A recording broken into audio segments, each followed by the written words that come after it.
This Thrive Loud episode is brought to you by Hinge Consulting, Allscope, and Animoto.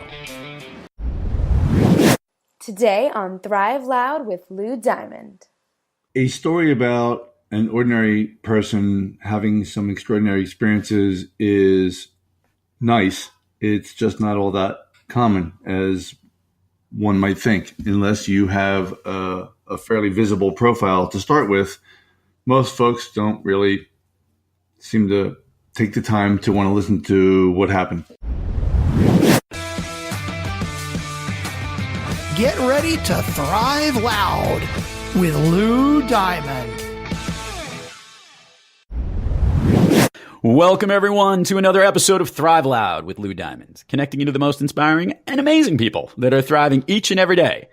Today on Thrive Loud, we bring you a Philadelphia native, founder of R&B Wealth Management Group, best-selling author of Counterinvesting, A Winning Approach to Life and Finance, a book about his own personal challenges that supports his professional and business philosophies, coming to us from Miami, Florida. Thrive Loud listeners, Richard Brooks. Richard, how are you today? Doing great, thanks. Good morning. Thanks for having me. No, it's a pleasure. Anytime we get anyone who is smart enough to leave the Northeast and pick a place to live a little bit south is always ahead of the game. So we're glad to have you on. Thank you. You have a great story. You have a very successful business, a really interesting history. On Thrive Loud, we are all about those thriving in their lives, their businesses, and their passions. And I think a lot of some of your personal journey has really been impressive and is a model that I think a lot of our community and our listeners would love to hear. So if it's okay with you, I want to pass the baton to you and kind of give us a little bit of the journey of your career and some of the challenges that has led you to this point. And I will interject appropriately. How does that sound? It sounds great. Thanks. Awesome. So a story about an ordinary person having some extraordinary experiences is nice. It's just not all that common as one might think. Unless you have a fairly visible profile to start with, most folks don't really seem to take the time to want to listen to what happened. I had gone through a series of incidents starting when I was a younger man that really, I, of course, at that time didn't know would impact me in ways far greater than I had the ability to see at that time. And they helped me form, in a very concrete way, the essence of my professional growth and eventually creating the counter-investing system that I use in wealth management. Is it okay if you can share, Richard, a little bit about some of those personal challenges that you had? Are you okay to share some of those with our community? Sure. I mean, it took a bit of time for me to get comfortable with it, but I guess once you write a book and have it put out on Amazon, you had better well be prepared to talk about it because somebody's going to read it eventually, other than just my mother. Right. And spoiler alert, she already knew the story. So, there it is. So I had broken my neck twice over a period of time in accidents. And one, I was hit by a car, and the other, I fell off a mountain. I had an image of myself as a really excelling, experienced high altitude mountaineer when I was younger. Apparently that vision didn't make it to the reality in which I was living. So I fell off the thing, and I was very lucky to live. And then I had a series of strokes and a few other emergencies related to them that really would give one pause and make you stop and kind of think, well, so like, what's next? For me, what was next was to dig in a little deeper. And after the last stroke, I think it was 7 months later, I ran the Miami Marathon. I didn't win it, but I finished. And for me, that was a goal. And that kind of exemplifies the whole extraordinary experiences to a regular guy. So Richard, and by the way, thank goodness you are here. I know stories of breaking your neck and breaking it more than once is not easy, let alone having to survive strokes. In those moments of having to figure out how to rehab and to push through and to move through in your life, were these were your philosophies figured out because of these incidents, or were these things that you learned maybe beforehand and just, is how you approached each one of these things? I'm trying to understand a little bit about who you are as a person and how to be able to get through these things, to be able to not only be successful in business, but to be able to to physically get around in life. That's a great question, actually, and thanks for asking that. So the basic elements of the characteristics that allowed me to do the things that I had to do to get back on my feet literally and keep moving forward, they were there. They were hardwired into my character at a young age, thanks to a great loving environment I was raised in, and people who, my mom and dad, who knew best to instill those characteristics in me as early as possible.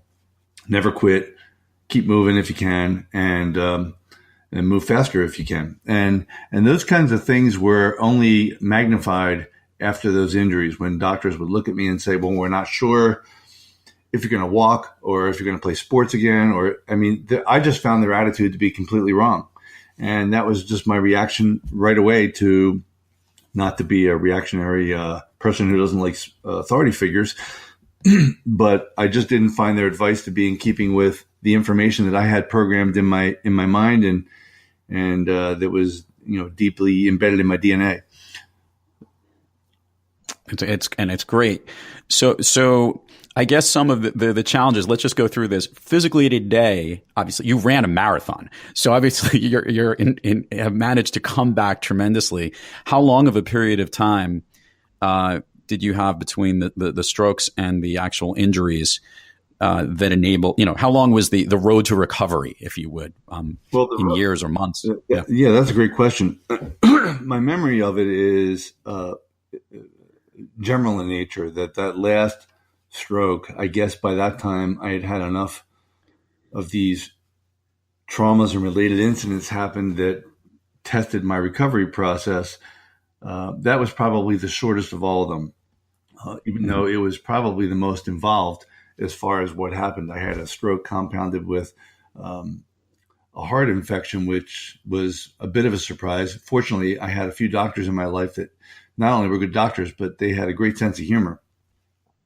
For example, the doctor that found that last stroke, they were desperately looking for a reason why a healthy person who never smoked and barely drinks alcohol, how he could, and wasn't overweight, or really had none of the markers that would call for that type of a physical presentation. They were desperately searching for why I would have these things happen. And the last doctor who worked on me found this heart infection that had been causing recurring strokes.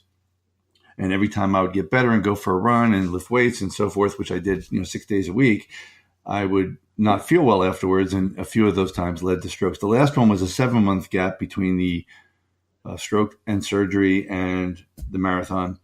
And the very first time when I got hit by a drunk driver and cracked my neck and vertebrae and so forth was a bit longer. It was about 1.5 years.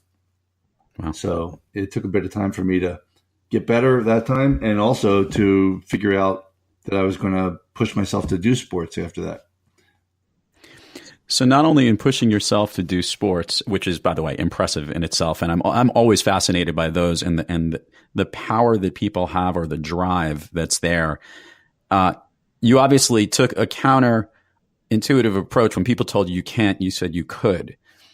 Can you share with the listeners a little bit, and I want to dive into this, you've written a book on this, on how it relates to what you do in your line of work in finance, because it seems that you're taking a different approach in the way that you not only look at life, but how maybe people should be investing, or maybe you could share with the listeners a little more about that. I really appreciate that, Lou. Thanks. So, therein lies, I think, the second real crux or important piece of why I do what I do.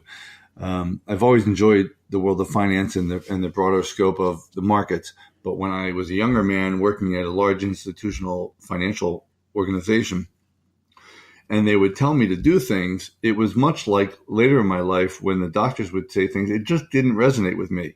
It just didn't seem right. Of course, I did them because that's what you do when you're working for a large organization. But after a number of years, that feeling grew to the point where I said there has to be a better way for me to be able to connect point A to point B. If a client were to buy a security which was deemed to be very stable and very safe in the world of finance, which I guess you have some background in as well. I looked at your own resume. Just a little bit, yeah. But keep going. I might even learn a thing or two from you in return, I'm hoping. So, Lou, what I basically did was I said there has to be a way to connect A to B without going through C and all the people in between A and B. People that handle the securities, people that process the securities, people that stamp the paper. By the time the client got it, there were 3 or 4 points missing, and I didn't get any of them, neither did the client. And it was something that bothered me when I was young. I just couldn't figure out the shorter way to connect those 2 points. Well, I eventually did, and I created my own independent firm, and the system of counter investing kind of followed thereafter. So can you let's go through a couple of maybe just if you could share with the community some of the counter investing techniques that you've talked about and or approaches and the way you've looked at things. Just if you could pick one, maybe even using a specific example, if you could.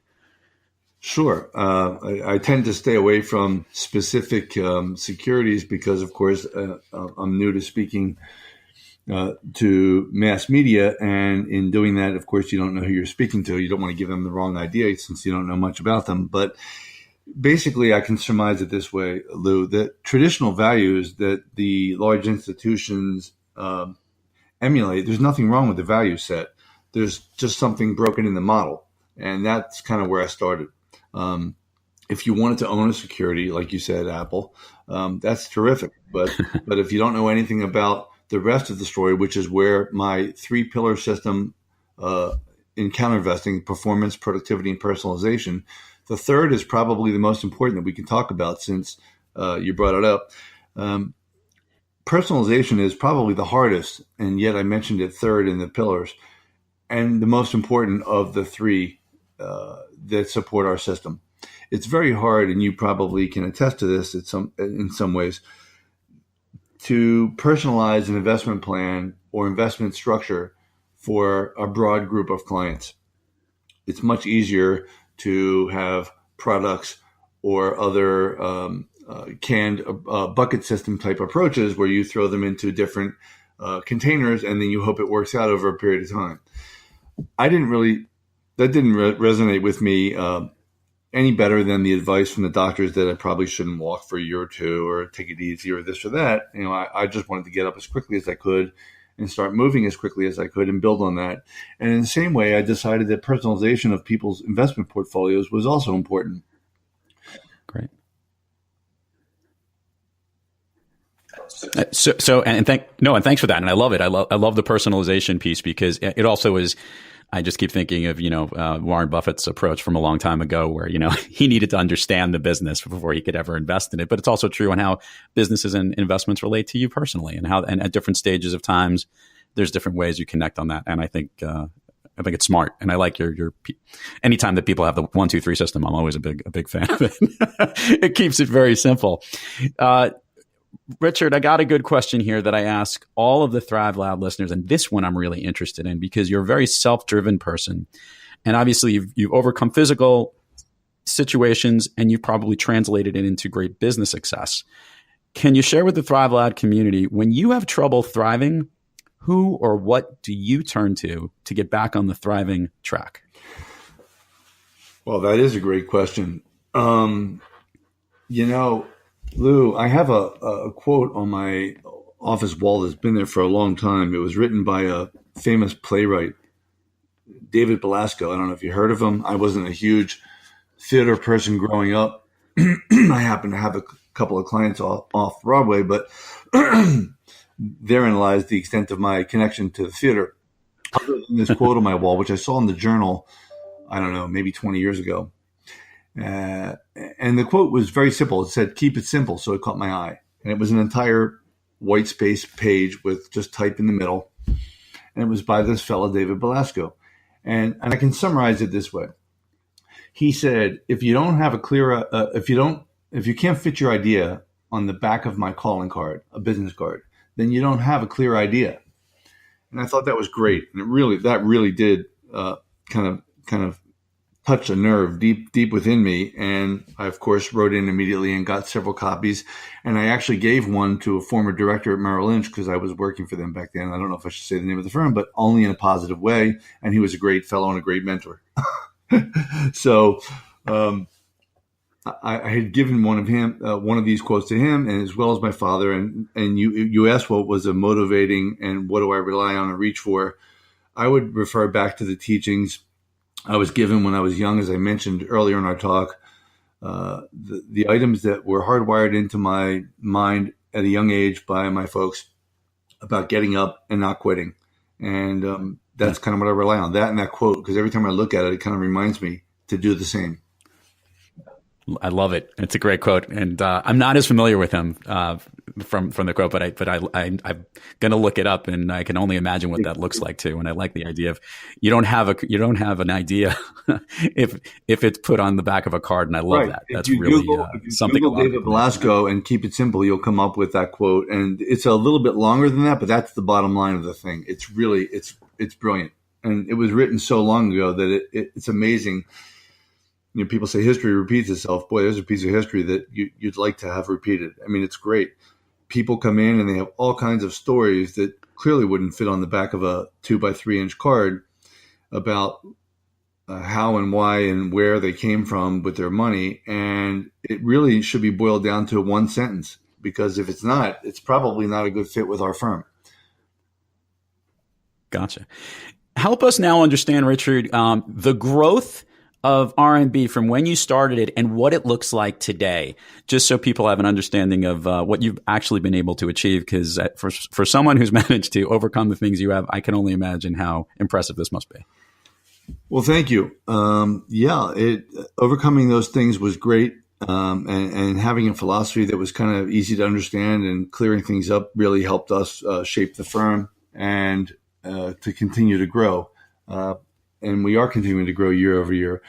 The funny thing is, the one challenge that was very difficult for me was during those periods of extreme injury and recovery, people don't have a great sense of humor. I mentioned there were two doctors that really had a great sense of humor, and their memory is firmly embedded in my mind. But people aren't as well-humored about their money. So when they hear that their investment guru is laid out for a small period of time, even if there's support in place and systems in place, they tend to run for the hills. And that's kind of what I experienced at an earlier point. Now we're back in a growth mode again, which is great. But it's that not everybody shares that same spirit of get up and keep moving forward. It's like a phone call. You have to make sure that it's not a wrong number. You have to make sure it's a good connection. And that's why at one point in my book, Counterinvesting, I actually have a section just on communication, because I found it so integral and so important a part of managing money. If you don't have a good connection with someone, what does it matter if you're going to make them 5 or 6 or 8% or when the market's at 1%? What does that matter when you don't have a good connection with them? Because as soon as things get a little more dicey, that connection is not going to last. Gotcha. So, and R&B Wealth, what's some of the things that are on the horizon for you, and for the company? Some of the things that you're looking forward to over the next year or so, or just certain goals that you've set? Well, I would like to continue to grow at the pace we're growing, which is terrific for us and our clients, regardless of the activity in the markets and around the globe. Things continue to move forward. Companies show up every day and try to do what it is that their mandate says they should do. And people should be in the right companies and have the right amounts of those companies to have their portfolios grow. That said, we're looking to build out some office space, which is terrific for us. And those are really our short-term couple of year horizon. I like it. So where can everybody give me all the plugs right now, Richard, websites where they can find you, how they can get access to your book, all the stuff. It's great if I put it out there. We'll put it all in the show notes, but hearing it from you is always Thanks, better. Lou. That's great. So rmbwealth.com is our website and has links to the book on Amazon, as well as a little backstory about us, our firm, myself. And of course, we have Facebook and Twitter handles, which off the top of my mind, I don't recall the handles because we have a media person who does that. But we're on all of them, and LinkedIn and so forth, and they're all great, and we hear from people. But of course, it's a process getting to know one another before we don't just jump into anything, and neither should the clients. Right. Well, as you know, Richard, I am all about connecting, and this is right in line with the way that I think, and I'm really excited to hear more about how your organization and our listeners can get a chance to check you out, because the way you've approached how you want to connect with customers is exactly the type of thing that you need to do. And those are the types of relationships and the partners that we want, specifically as it relates to our financial security. So thank you for that, man. And thank you for sharing with everything. And now the fun question, as we know, they've all been fun questions, Richard. I think we figured that part out. But if you could, I always ask every guest on the show, what's your all-time favorite movie? That was an interesting question, and to me, Touching the Void is the answer. I mean, I am not a huge movie person. I don't know the names of all the actors and actresses that have adorned all of my favorite, past movies, but that one is one I will never forget. It touches not only on what we've talked about today, but if you don't know the story about Simon and Yates, the two fellas who clearly survived some ridiculously, I mean, the story is, you can't even encapsulate it into a short version, because they survived what shouldn't be survivable. And it was in mountaineering, which is a passion of mine from when I was young. And you should look it up. It was a BBC. It won all kinds of awards and acclaims. It's going back a few years, but it's a great story. I'm now put it on my list. Part of the reason I love asking this question is it's a great way for us to connect, and everybody has their own personal take on how a movie connects with them. And it's a great way for our listeners to hear it. And, I like the fact it's also a chance for me to look up and see movies that I haven't seen. So it's on the list. You've done it. By the way, I'm usually one of the biggest movie guys out there, and I know it, but this one is on my to-do now, Rich. So thank you so much for that. Anyway, thank you again for sharing your story, for being an inspiration. We're going to send all the show notes with all the links. We'll get in touch with your media guy and get all the links for the social media too, so that it'll be right on your page. And I can't thank you enough for coming on the show. Thank you so much for having me. And to all the Thrive Loud listeners out there, thank you for joining us. And until next time, keep thriving onward and upward. And remember, be brief, be bright, be gone. You've been listening to Thrive Loud with your host, Lou Diamond. Make sure to subscribe on iTunes, Overcast, or wherever you get your podcasts. And follow us on Twitter, Facebook, and Instagram at Thrive Loud. Or find us on the web at thriveloud.com.